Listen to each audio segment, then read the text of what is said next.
Hey, it's Wolfy-Chan, and wait, subscribe would be awesome, please, thank you. I am back with another anime review, and this one is Meiji Tokyo Renka.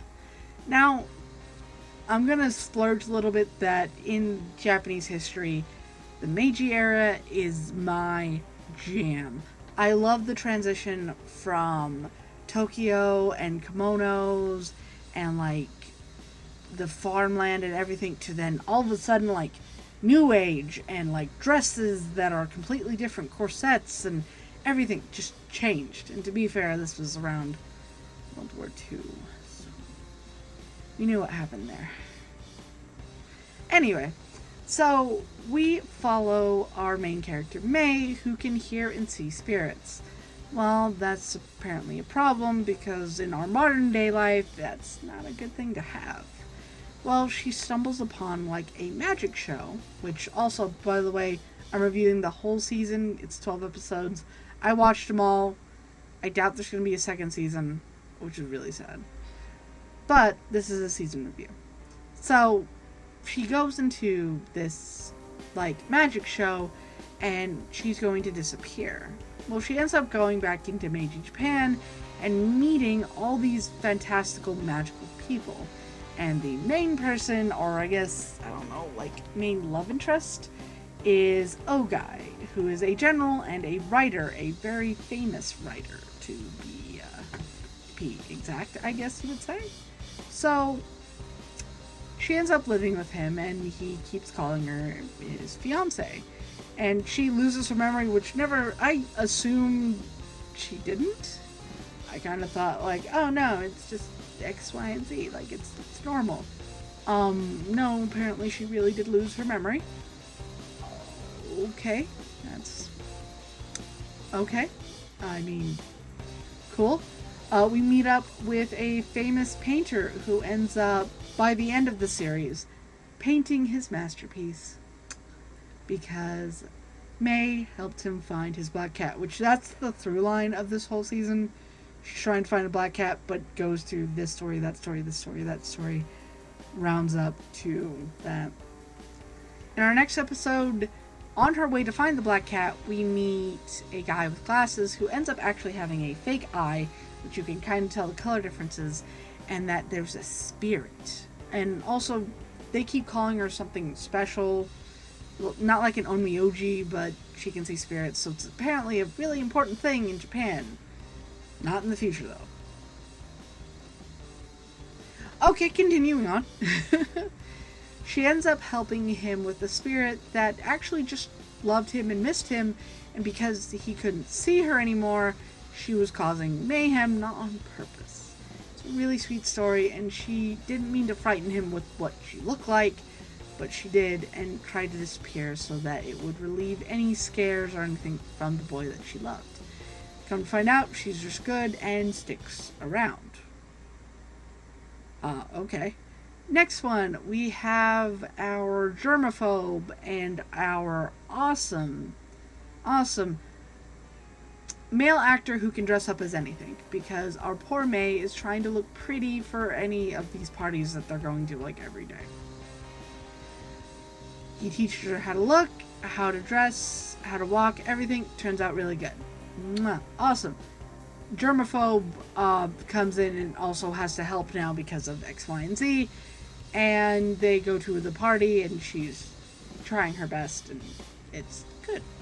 Come to find out, yeah, it's the male actor and he's interested in her too. These are all characters that are like into her. There's a side part about like trains and locomotives and how to industrialize Japan. It's really kind of cool. It's very background though. It's sad. Our next story is with I believe it is with Germaphobe, who ends up having a dragon lady. And Dragon Lady escaped from his pages of writing, and a lot of writers, or no, he's a screenplay writer, that's it. And Mei ends up helping him, but also almost doesn't exist anymore. Luckily she's saved and it's all good. Next episode is with our painter boy, and now all of a sudden he can't see. Apparently it's a problem that he can't see because he doesn't go to the doctor and it could have been dead.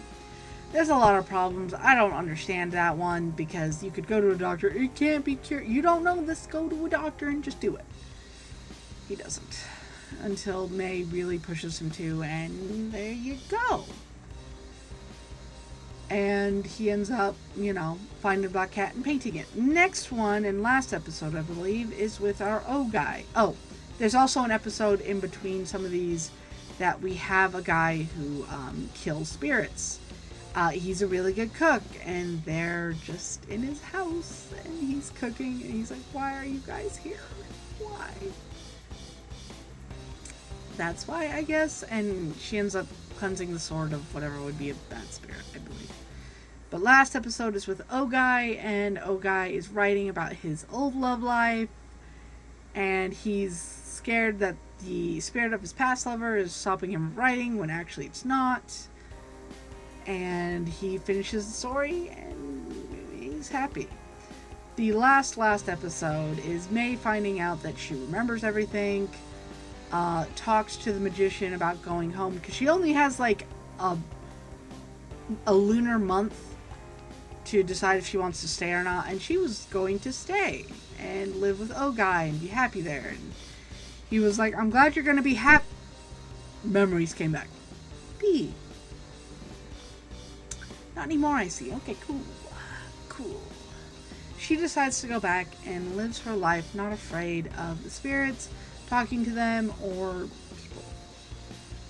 And ends up having the time of her life when she gets back. But now she remembers the voice is O-Guy's. And that's where this season ends.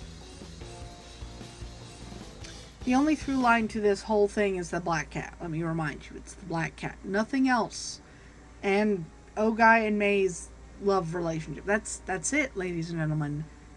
We go from character to character to character to character, helping them doing something. May helps. But the story was so all over the place that I'm wondering if maybe the manga's a little bit clear, clear and clean and everything like that. Words are hard. And I'm gonna guess maybe there's more episodes or mangas that the more volumes that actually goes into more detail, and it's really nice where instead of having 12 episodes that you have to shoehorn everything in, you get 13, 14, maybe 20 manga that describes this. I need to look that up and see. But so far, I really did like this, the animation, everything. Beautiful. I wouldn't fully recommend this if you really like a good story with your animation. But if you like kind of going back and forth and knowing different people and having an episode per person, you could definitely give this a watch. But I purely love the Meiji era, the dresses, everything, all of it. I think it was wonderful and was worth a watch for me. Might not be for you. So, if you liked this, leave a like. Leave it in the comment section below. Are you into era dramas? Kind of like I am? Or what's your favorite era in Japan? Leave it in the comment section below. And I hope that you've been having a wonderful day. Don't forget to subscribe. Wolfy-Chan out. Bye.